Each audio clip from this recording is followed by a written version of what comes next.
কেন্দ্ৰীয় ৰঙালী বিহু উৎসৱে প্ৰতি বছৰে অসমৰ দুগৰাকী স্বনামধন্য শিল্পীক দুটি বঁটা প্ৰদান কৰি আহিছে। তাৰে এটি বঁটা আমাৰ দেৰগাঁৱৰে অমৰ শিল্পী, বোলছবি প্ৰযোজক, সংগীতজ্ঞ এগৰাকী সু-সাহিত্যিক ডাক্তৰ উপেন কাকতি।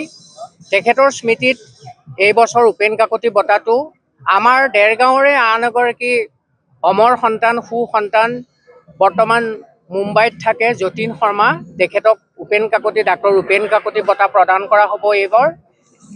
দ্বিতীয়তে আমি দেৰগাঁও কেন্দ্ৰীয় ৰঙালী বিহু উৎসৱে অসমৰ এগৰাকী বিশিষ্ট লোকশিল্পীক আমি এটি বঁটা প্ৰদান কৰোঁ।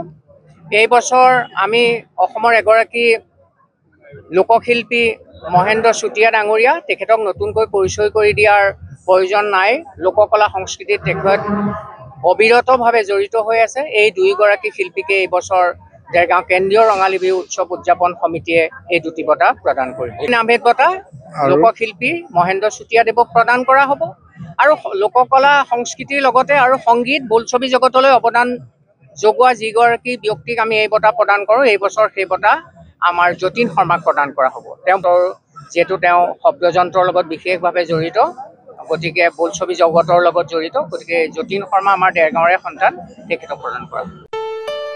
ঘৰত আনন্দ আৰু সম্পৰ্কৰ চমক বজাই ৰাখিবলৈ জৰুৰী হৈছে সকলো আনন্দময় মুহূৰ্তত মৰমৰ উপহাৰ দিয়াটো।